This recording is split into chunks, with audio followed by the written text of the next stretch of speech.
calming and relaxing about being surrounded or immersed in nature. Luckily, WA has some amazing lush forests in the southwest, such as this one, Wellington National Park. Join me on this peaceful solo camping trip for your virtual nature fix.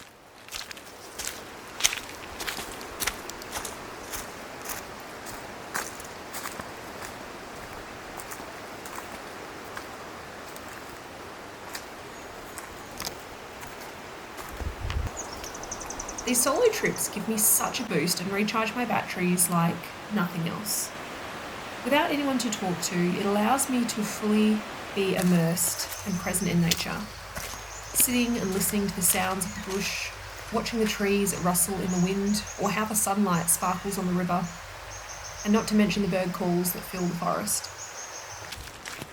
We know nature leaves us feeling calm and revitalised, but why?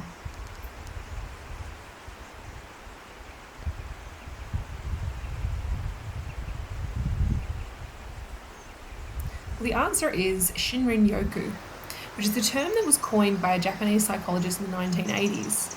Shinrin-yoku translates to forest bathing, and it is to fully immerse yourself in nature using as many senses as you can to fully be immersed and present in nature.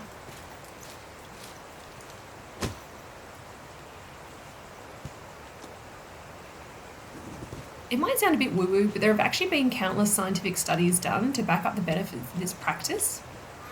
And it has been proven that forest bathing can de-stress, calm the mind, reduce anxiety, as well as boosting your immune system. So technically, camping out in nature is good for your health. We have to actively carve out time to disconnect these days. Luckily, in and around Perth, we have some amazing forests and bushlands, such as this one, to practice the art of forest bathing.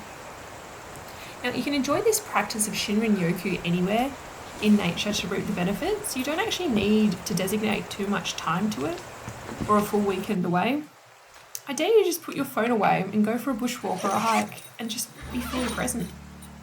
Or, if you have time, go on a little camping adventure out in nature.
Morning.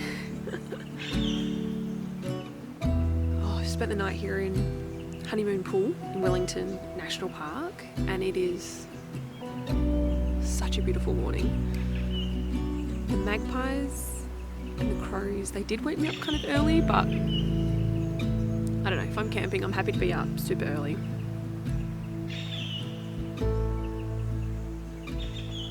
So yeah, a bit of exploring to do today before we head back to Perth, and yeah, it's just really nice to be in the bush again.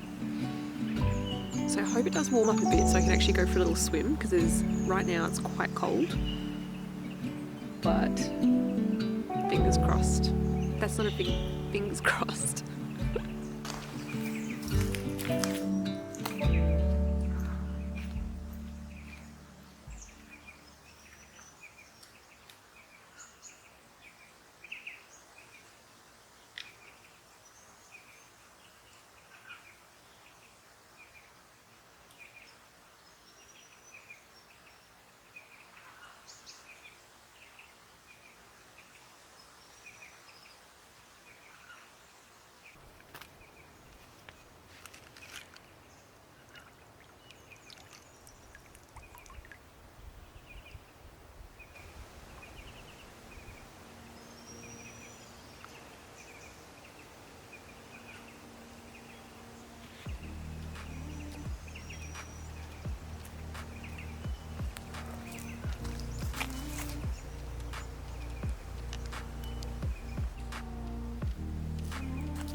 and welcome to camp.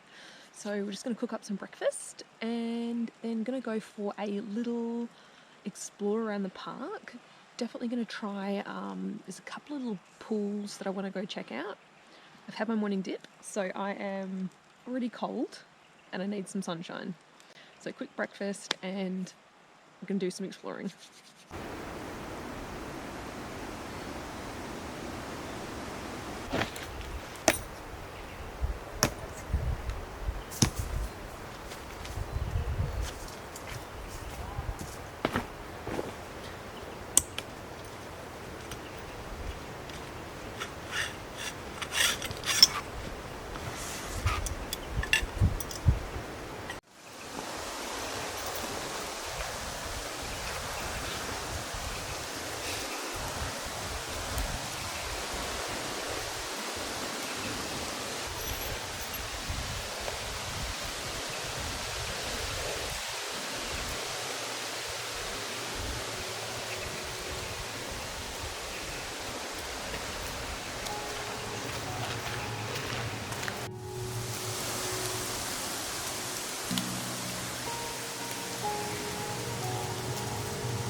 Oh, what a magic spot. I love this as a campsite. The only downfall is you can't park next to your campsite, so you do have to lug all your gear.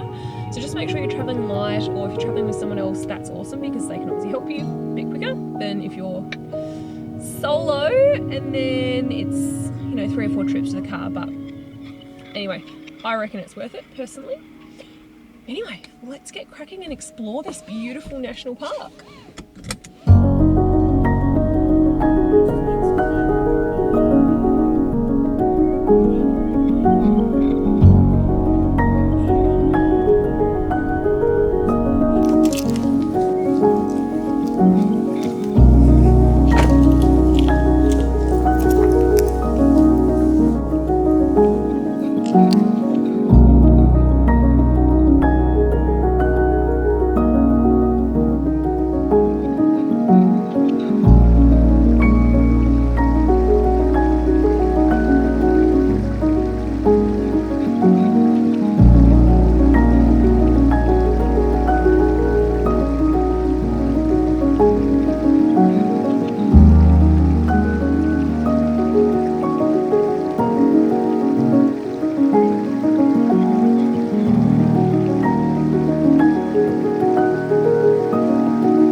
Home now, but just to wrap up this video, Wellington National Park is such a great little one-night getaway, weekend getaway, or even just a day trip. Like, it's 2 hours away, so if you leave early enough you can leave yourself enough time for the day.